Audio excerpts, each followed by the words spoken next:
How's it going, everybody? Welcome to the channel. As always, if you enjoyed the video, don't forget to hit that like and subscribe. It helps out, means a ton. You guys get plenty of fun stuff, not just Kaiju number 8. We cover plenty of manga on the channel, so stick around, check it out, see if anything else catches your interest. But with that being said, we got to get into it. And also, spoilers ahead if you're not caught up, or at least really close to being caught up with the manga.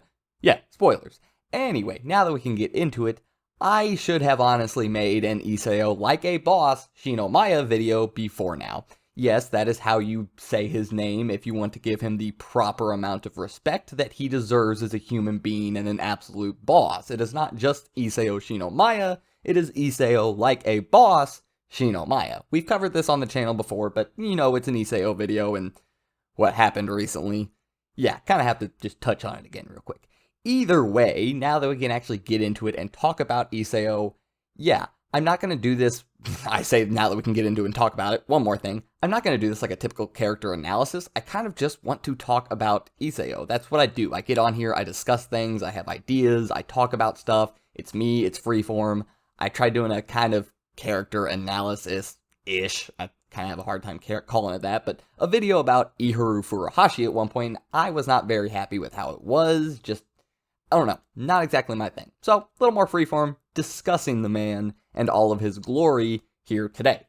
Now, Isao, when we first met him, seemed extremely cold-hearted. To look back and see him look at his daughter, look at Kikuru, and say, oh, you were basically perfect, you were the best in your class by a wide margin? Great job, do it again, that's what is expected of you. Are you really sitting here acting like that's a big deal? Okay, go on, go, get. To see him do that, and then by the time, well, where we are now, we know basically everything we're gonna know about him, at least for now. Seeing how he was back in the day with his daughter before all of this, before his wife passed away. I know I'm going from like the first stuff to the very later stuff really quickly, but we know these things by now. Like I said, if you're not caught up, that was a while ago. Your fault if it got spoiled. Anyway, yeah, no. Before his wife got killed, or died in battle, I should say, didn't necessarily get killed by a kaiju, possibly just killed herself through overusing the suit. Either way, before that, he was a very happy, caring father. Both him and his wife were. It wasn't until Kikuru said she wanted to join the defense force that his wife said she was going to be the tough one, so he would have to be the loving, caring one. Isao never once, from the time Kikuru was born, ever wanted to be cold, harsh, or heartless towards her in any way, shape, or form. Can you honestly understand how hard it was for this man to look at his daughter and act like all of her overwhelming accomplishments were basically meaningless, expected, ordinary?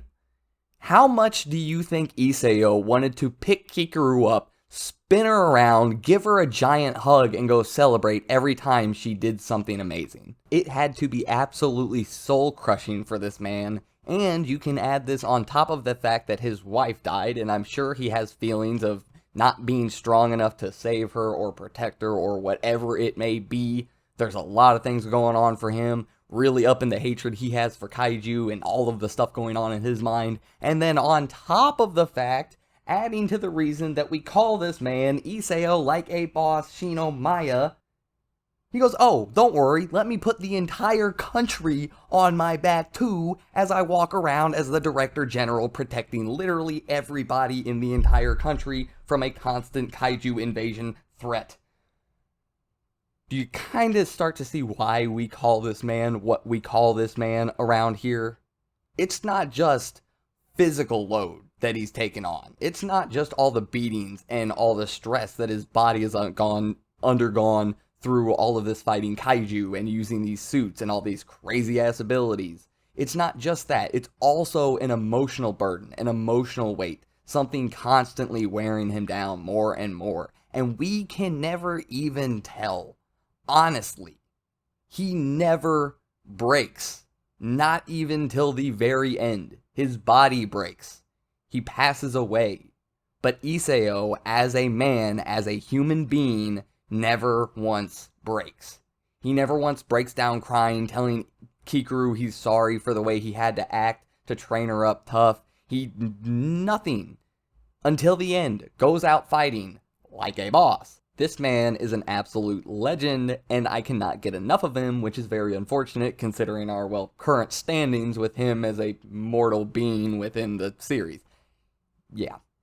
Anyway, going past this, looking at how Matsumoto did this character, how he wrote them, how he did this arc for Shinomiya, this was amazing, because we start off with this heartless, grouchy old man who is just so easily hateable. Like, it's so easy to hate Isao when we first meet him. It just is. And within a very short amount of time, he has taken Isao from that to the man that I am now sitting here calling like a boss and praising over and over again and glowing about how wonderful he is. It didn't take us a very long time to flip like that. But moving past all this inspirational, heartwarming, great character writing, all of this kind of stuff, and moving into the more combat, more action side of things, because if I'm being entirely honest, that is my shit, okay? That is why I am here. That's why I like to read and watch this kind of stuff. I'm an action guy. That's why I love shonen. I come from watching Dragon Ball Z growing up. I like the big booms. I like the big punches. I love this stuff. This is my jam, okay? And Isao is definitely not lacking on this front, let's be entirely honest. He gave us some of the best action moments in this entire series. As a quick little tiny note, I personally am just an absolute gigantic fan of the whole, like, double punch thing. I just absolutely love it. I don't know why, I just do.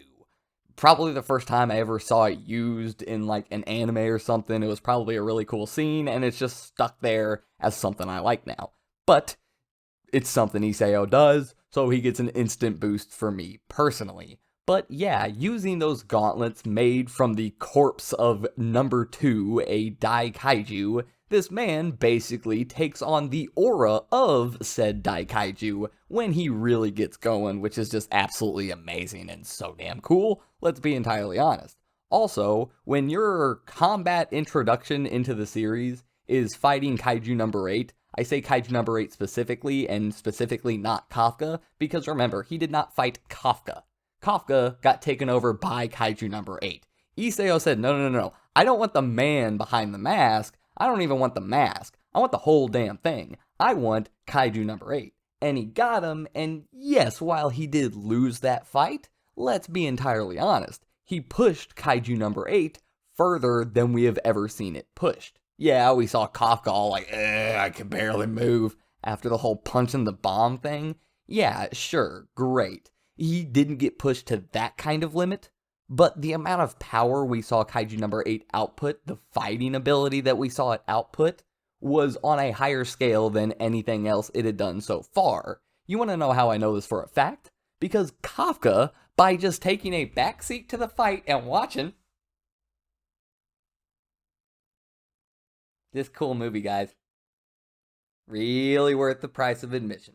Anyway, yeah, sitting back there watching the movie, he got stronger just by doing that. Literally, Kaiju number 8 took over and was like, sit back, son, let me show you how to really do this kind of stuff.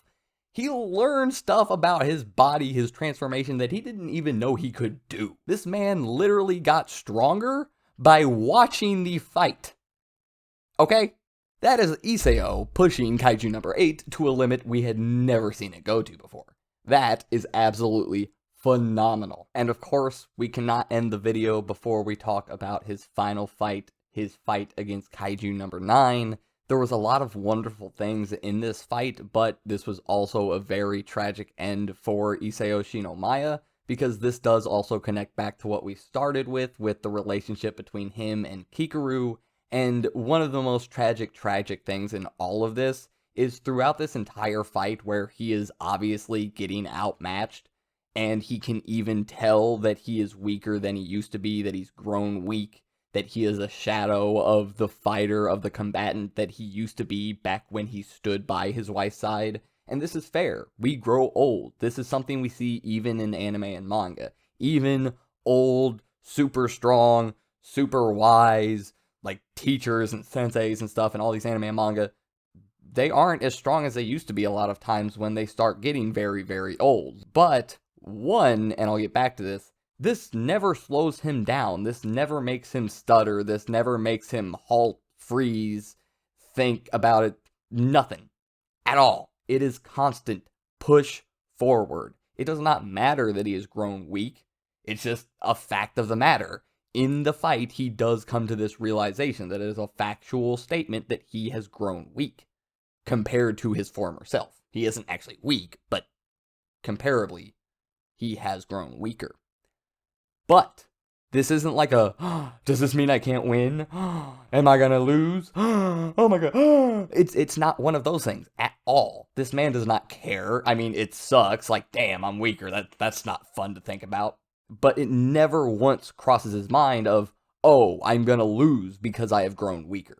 He is always pushing forward. And this is shown when we go back to that relationship with him and his daughter. And like I said, one of the most tragic parts about this is when we see Isao thinking about the fact and talking to himself about how he's never been able to do anything fatherly for her as she's been growing up. Yes, when she was very, very little, he was a very kind and loving, good father. But as she has grown up, as she has gotten older, he's never, ever been able to do something fatherly for her. With the loss of her mother and his wife, he had to completely fulfill and adopt that role of the hard, tough love parent who's quite honestly cold and heartless on the outset, or at least the outlook, outside, face value. Anyway, he's never been able to do any of these things that he's wanted to do, but this one moment, he can do the proper thing as a father and eliminate this threat from the world to make sure it never exists in the same future as his daughter.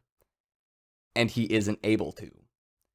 Probably because he has grown weaker compared to what he once was. If he was as strong as he was back in the day, he probably could have beaten number 9. Number 9 was not as strong as he was against Kafka and Narumi during the fight with Isao. That was after he absorbed Isao, combining with Isao and number 2. During the fight with number 9, I would say Isao was pretty close to beating him. We saw at the end, like, number 9 was, like, falling apart. He was just barely able to have enough strength, have enough in that kaiju body to regenerate just enough to consume Isao, who was just asking for that one final punch. Just, please, body, just let me do it. And it couldn't. It was too done. It was a body that was old and weaker than it used to be, and had taken far, far too much punishment. It's horrible and tragic, and it makes you care about the character even more, and it makes me love the character even more. It's sad, but, well, from a storytelling perspective, that is technically a good thing. It does make it a better story to read and experience. But outside of this, like I said, that action, that combat, that bam bam, that go night night, woo! Woo! Okay, that whole moving forward thing with the whole I've grown weak and it not stopping him, not slowing him down mentally or anything at all, I absolutely love it. That is another one of my favorite things, even above the whole double punch thing that we talked about earlier. I cannot get enough of characters just moving forward. And these moments are great, even after they come after a, am I gonna lose? Are they too strong? Can I, all the doubt and hesitation and pause and scared manga anime face. Yeah, even after that, just moving forward is a wonderful moment, a wonderful turnaround, a wonderful payoff. But when there is no pause, when there is no freezing, it is just constantly moving forward. No matter what is in our way, our next foot is going to be the next thing to move forward. I do not care. Move. That is the type of energy that Isao Shinomiya holds. That is why we call him Isao like a boss, Shinomiya. And I absolutely love it. Till the very bitter end, this man never stopped moving forward until his body would refuse to move against any command that his brain was able to offer it. He never once stopped moving forward. I once was talking to Betty Adams about this, and I said that number 9, we agreed that number 9 was baiting him into a fight because number 9 believed that he could win. Number 9 was correct, he could win, and he wanted to absorb number 2 and Isao to become stronger. Like, this is what number 9 wanted. I said the technically, keep this in mind, the technically smart thing to do would have been Isao getting reinforcements before fully engaging in a 1v1. Trying to buy a little bit of time for Narumi and Kafka to get there. Now, after the first arm just got blown up, basically, it was a little tough to do. You can kind of get blitzed, and yeah, you kind of have to fight back in order to be defensive in that case, because you're already down one arm, that is. Anyway, yeah, I said the technically smart thing to do is to wait for reinforcements. But long story short, even though, yes, number 9 was goading Isao into the fight, Isao is not stupid. Isao knew exactly what number 9 was doing. Isao knew that having a direct 1v1 confrontation at this exact moment is not the technically smartest thing to do if your goal is survival and stopping number 9 from getting the gauntlets, but this is something Isao did kind of have to do. And the way I stated it was, Isao is not blindly walking into this. Isao sees the entire storm right in front of him, but he chooses to walk directly into it anyway because he knows his goal is on the other side. That is, in every way, shape, and form, like a boss. I hope you guys enjoyed the video. This was so much fun. I really wish I would have done this sooner, but honestly, when all this stuff was happening, when this fight was happening, when the death of Isao Shinomiya was happening, said his name kind of weird there, kind of came out kind of funky. Either way, my shoulder was really messed up and it was causing neck issues, back issues, all kinds of stuff. And I could not be this emotive, this mobile.